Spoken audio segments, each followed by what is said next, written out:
Hər birinizi salamlayıram. Sizinlə birlikdə 2005-ci ildə 9-cu siniflər üçün nəşr olunmuş topludan adjektiv və adverb bölməsindən bir neçə testin izahına baxırıq. Əvvəlcə mütləq qayda izahlarına baxdıqdan sonra test izahına qulaq asmağınızı və testləri işləməyinizi məsləhət bilərdim. Əvvəlcə birinci testə baxaq. Əgər cümləmizdə zən varsa, bilirik ki, orada müqayisə dərəcəsi işlənməlidir. Müqayisə dərəcəsində olan sifət və zərflər və more vasitəsilə düzəlir. Baxırıq, B variantında est var, D variantında est var deyə çıxırıq. Bir sözə həm more, həm er artırmaq olmaz deyə C variantını çıxırıq. Y variantında large sözünə more artırılıb, ona görə yanlışdır. Çünki large bir hecalı söz sayılır. Yəni, İngilis dilində sifət və zərflərin deyilişinə əsasən onların hecaları hesablanır. Ona görə də large bir hecalı olduğu üçün ona more artırmaq olmaz. Həmçinin də burada article ehtiyac yoxdur. Çünki nöqtədən sonra heç bir isim verilməyib. Ona görə cavab olur A variantı. Tərcümədə isə deyir ki, let's go in your car. Gəl sən maşınına gedək. It is larger than ours. O bizimkindən daha böyükdür. 7-ci testin izahına baxaq. 7-ci testdə də baxırıq ki, zən qaydası var. Bilirik, zən yenə bir daha müqayisə dərəcəsidir. Hansılar müqayisə deyilsə variantla onları çıxırıq. B variantı is yes üstünlükdür. Y variantında most var üstünlükdür. A variantında more, er var. Bir sözün həm more, həm er olmaz deyə yanlışdır. D variantı easy bir hecalı sözdür. Ona görə də mosta ehtiyac yoxdur. Həm də most üstünlük dərəcəsidir. Ona görə cavab olur. C variantı tərcümədə isə deyir ki, this test is easier than the first one. Bu test birincidən daha asandır. 10-cu testimizin izahına baxırıq. Of all the people in our office. Bilirik ki, qaydamızdan of all üstünlük dərəcəsi istəyirdi. Demək ki, biz bura üstünlük dərəcəsi qoyuruq. Tərcümədə deyir ki, ofisimizdəki insanların hamısından Adrian sakit işçidir. Employee sayılan tək isimdir. Ona görə mütləq onun qabağına da əgər adi müqayisə qoysaydıq, en qoyardıq. Burada isə üstünlük qoyduğumuz üçün demək ki, üstünlük dərəcəsində Z ilə işlətməliyik. B variantında calmer-in Z-si yoxdur. Calmer C variantında müqayisə dərəcəsidir. Y variantında most est eyni anda artırılıb. A variantı strukturca səhvdir. More, calm deyə bir struktur yoxdur. Ona görə cavab oldu D variantı. D variantının isə tərcüməsində deyir ki, Adrian bizim işimizdəki, iş yerimizdəki ən sakit işçidir.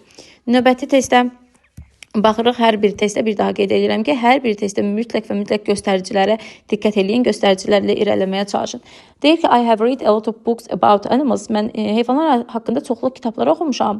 Və bu, burada bir dənə one var. One bizim buradakı kitabımızın əvəzinə işlənib ki, bu necə olanıdır? Yəni, yaxşı, bu ən yaxşı olanıdır ya da bu ən pis olanıdır. Yəni, one burada birbaşa isim əvəzi kimi işlənib. Demək ki, mən burada nəyi işlədə bilmərəm?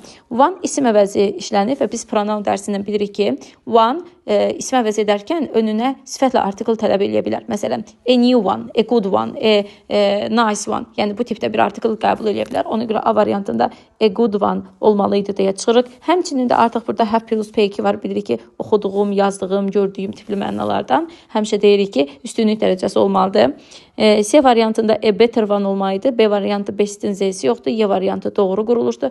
D variantı isə strukturca səhvdir. Çünki kökündən dəyişən sifətlərimiz var idi. Bunlardan good idi, better, best olurdu. Bad idi, worst olurdu.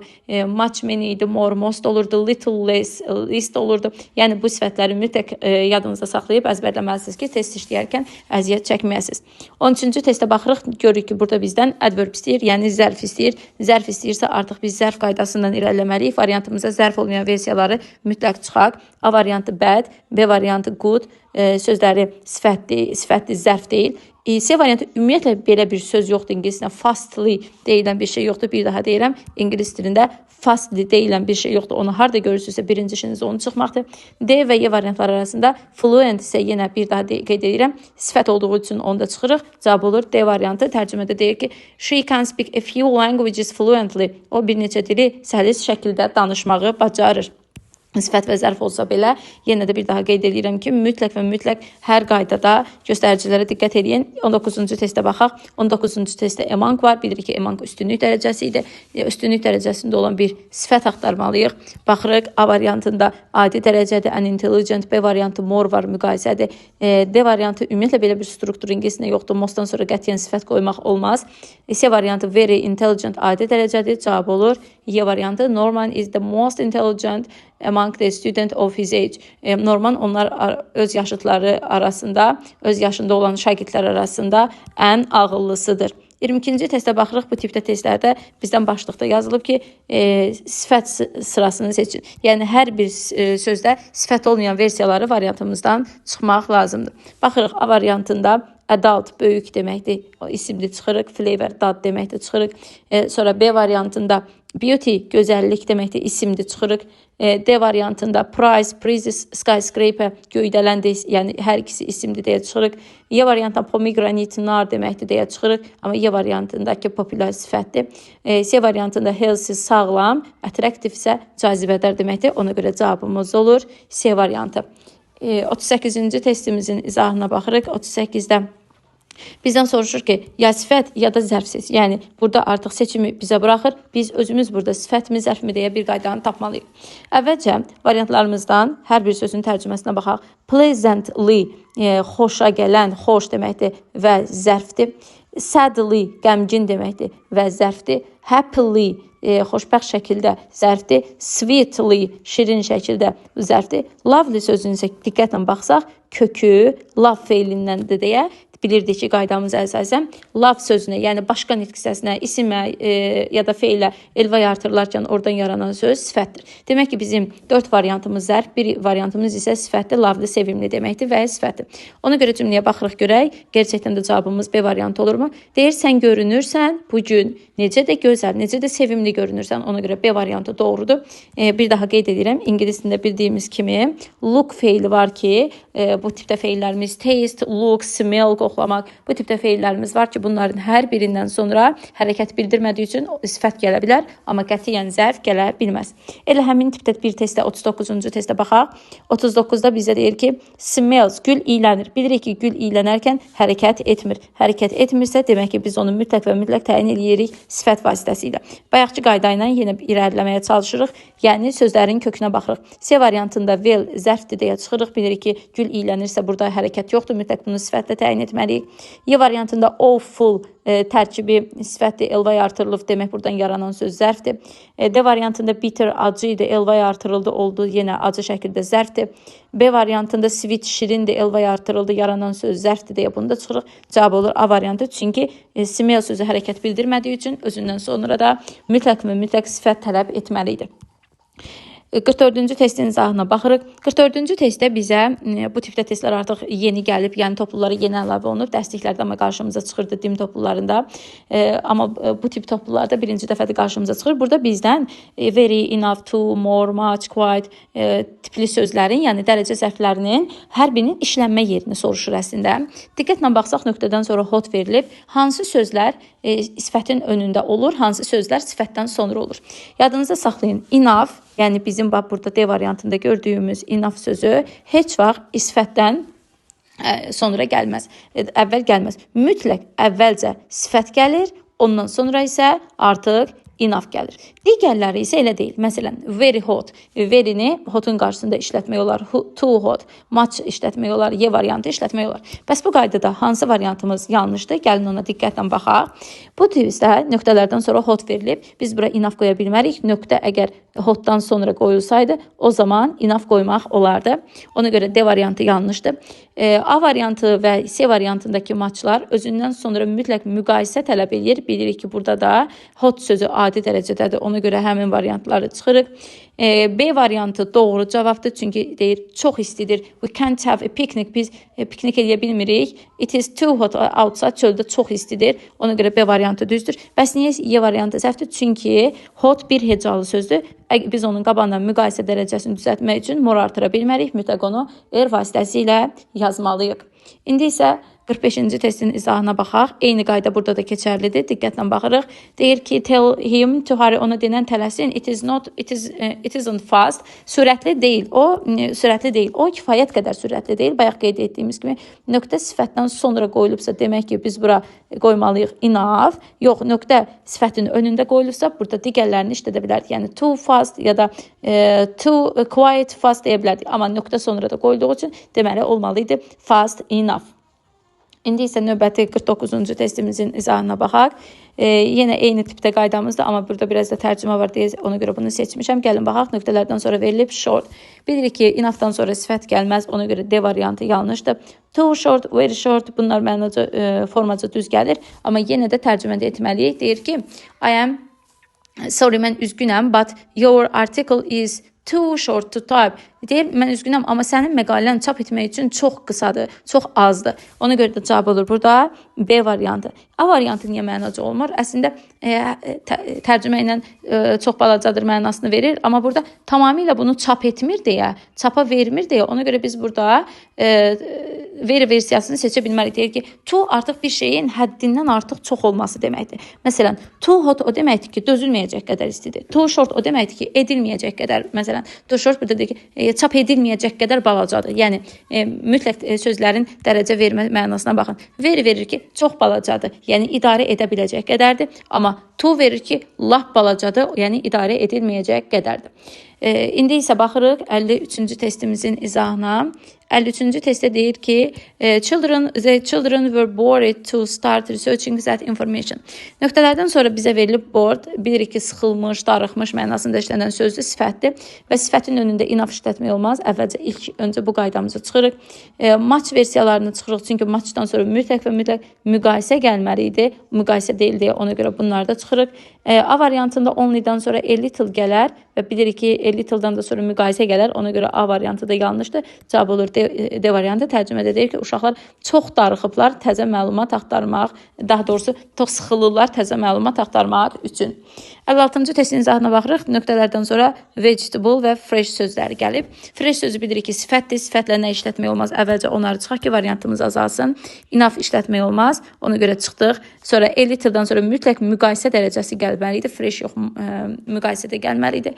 Y variantında a lot-dan sonra sifət gəlmir. A lot daha çox cümlənin sonunda olur və özündən sonra heç nə gəlmir və çox mənasında işlənir.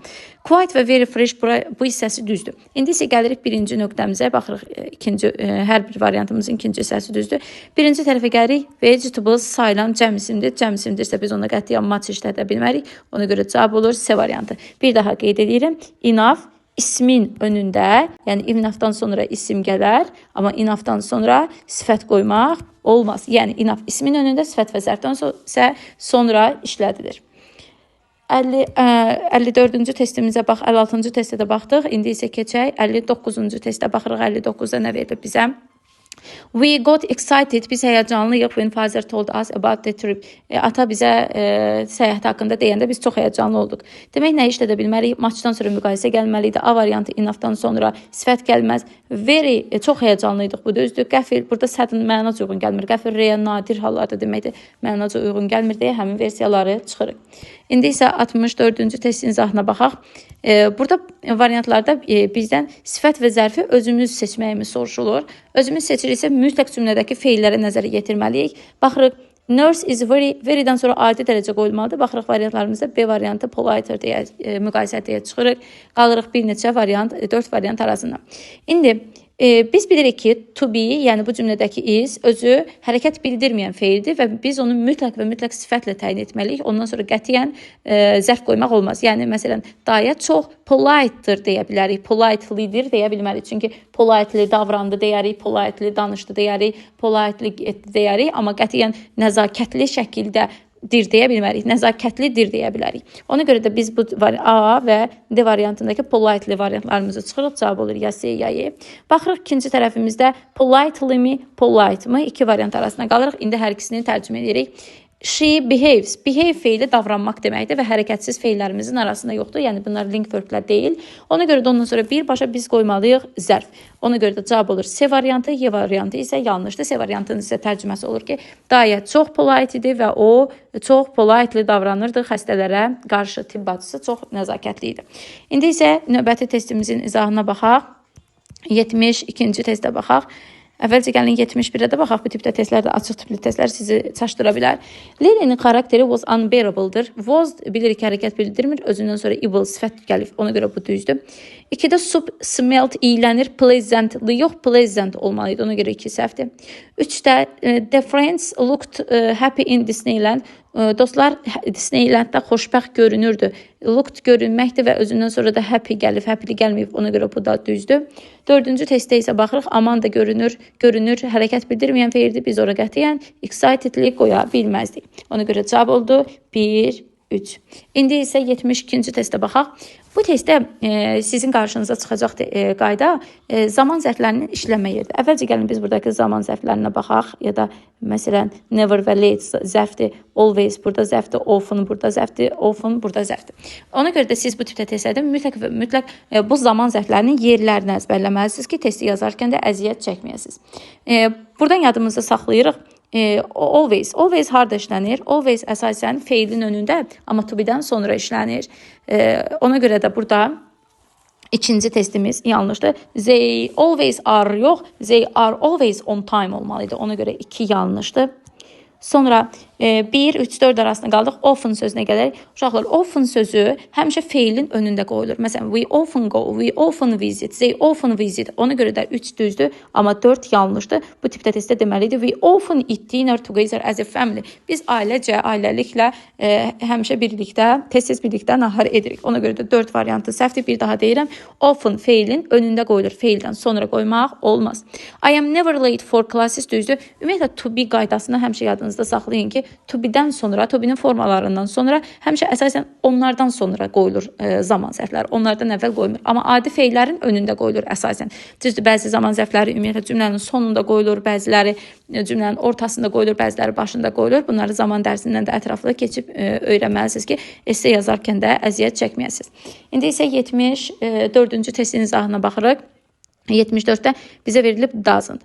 Deyir ki, Anna işdən sonra idman zalına tez-tez, indi diqqətlə bu cümləyə baxın. Seldom və rarely sözləri elə özü inkarlıq verən sözlərdir. Yəni, birbaşa deyir ki, o tez-tez filan şey edir ya da nadir hallarda filan şey edir. Bu tipdə testlərdə mütləq tərcüməyə də baxmaq lazımdır. Görürsünüzmü? Nöqtə hamısında eyni yerdədir və bildiyimiz kimi bu sözlərin hər biri bu nöqtədə otura bilir qayda cəhətdən. Ona görə də tərcümə etməliyik. İndi tərcümə ilə birinci testi qoyuram. Deyir ki, Anna tez-tez idman zalına getmir. Bu mənə uyğun gəlir. Bunu seçirəm. İkinci deyirəm ki, Anna nadir hallarda idman zalına getmir. Bu mənə uyğun gəlmir. Seldom gec-gec artıq özü bir mənaca inkarlıq verən sözdür. Ona görə də artıq düzdür, cümləni inkar etmir. Amma mənaca inkar tiplidir ki, məsələn, heç vaxt etmir. Yəni, ümumiyyətlə etmir. Etdiyi, məsələn, 10% edir. Bu artıq özü negativ bir durumdur, hərdən etməyə. Ona görə də buna ikinci bir cümləni inkar etməyimizə ehtiyac yoxdur. Ona görə 2 yanlışdır. Usually qoysam belə olur. O adətən idman zalına getmir. Bu mənaca doğrudur. Rarely də seldomdan sinonimdir və mənaca nadir hallarda getmir. Ona görə də bu da 4 də uyğun gəlmir. Cavab olur 1 və 3. Bir daha deyirəm. Əgər bütün nöqtələr verilmiş nöqtəyə bütün zaman zərfləri uyğun gəlirsə, artıq bu zaman mütləq tərcüməyə yönəlməlisiniz. Gəlin 74-cü testdə də baxaq. Burada deyir ki, onlar baxırıq nöqtə cəhətdən hər biri otura bilir. Always, seldom, often, sometimes. Hamısı mənaca qrammatika cəhətdən bura uyğun gəlir. Ona görə də biz cümləni tərcümə etməliyik ki, tərcümə ilə tapaq. Burada deyir ki, çünki onlar üstün tuturlar evdə oturmağı. Demək ki, onlar həftə sonları always sineməyə gedirlər. Həftə sonları tez-tez gedirlər. Məna uyğun gəlmir, çünki ikinci tərəfdə deyir ki, onlar adətən evdə qalmaq üstün tuturlar. 2 düzdür. Bayaq testdə görürsünüzmü? O getmirdi idman zalına. Onda seldom səhv olurdu, amma burada uyğun gəlir, çünki onlar deyir ki, əsasən evdə qalmaq üstün tuturlar. Ona görə 2 düzdür. 3'ü qoysam deyir ki, onlar tez-tez həftə sonu kinoya gedirlər, çünki onlar evdə qalmaq üstün tuturlar. Ona görə 3 də yanlışdır. 4'ü qoysam deyir ki, onlar bəzən gedirlər sineməyə həftə sonu, çünki onlar evdə qalmağı üstün tuturlar. Demək ki, cavab oldu 2 və 4 variantımız. 2 və 4 artıq bizim düzgün cavabımız sayılır. Onlar sometimes gedirlər, bəzən gedirlər, çünki onlar evdə qalmağı üstün tuturlar. İndi isə gəlin növbəti testimizin izahına baxaq. 77-ci testdə eyni ilə bayaqki kimi zaman zərfi ilə bağlı bir qaydadır. Mütləq burada baxmalı olduğumuz nüans nədir, onu diqqətlə baxaq. Cümlədə sometimes verilib. Bilirik ki, they sometimes travel abroad. Sometimes əsasən verilməli idi xəbərdən əvvəl. Bu cümlədə isə xəbərdən əvvəl verilib. Ona görə də bu test düzdür. Biri saxladım. İkinci testə baxdım. I seldom drink coffee in the morning. Mən səhərlər kofeni gec-gec içirəm, nadir hallarda içirəm. Bu da mənə uyğun gəldi. Üçüncü testə gəldik. Always, I watch always yox, I always watch olmalıydı. Bayaq da dediyimiz kimi. Zaman zərflərinin əksəriyyəti, bir daha deyirəm, hamısı yox. Əksəriyyəti feildən əvvəl, amma to be-dən sonra qoyulur. Burada da xəbər var, to be yoxdur. Watch feili var. Watch feilindən sonra always işlənməməlidir. Ondan əvvəl işləməlidir. Ona görə 3 səhvdir. Dördüncü testə isə baxaq. We are not sometimes absent from school. Bu struktur ümumiyyətlə səhvdir. Yadımızda saxlayırıq. Sometimes sözü ümumiyyətlə özündən əvvəl inkar qoymaz.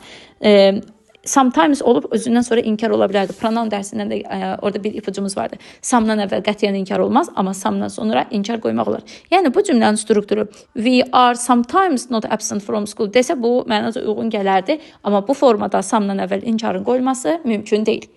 İnşallah ki, yetər qədər test izah etdim. Mütləq qayda izahına da baxırsınız, sonra testləri yazmağa çalışırsınız. Anlamadığınız nüansları geri çevirərək də təkrar baxa bilərsiniz. Hər birinizə uğurlar. İnşallah ki, bu video ilə sizin zərf və sifət mövzusundan bütün qrammatik bazanızı toplamış ola bildik. Çox sağ olun, təşəkkür edirəm.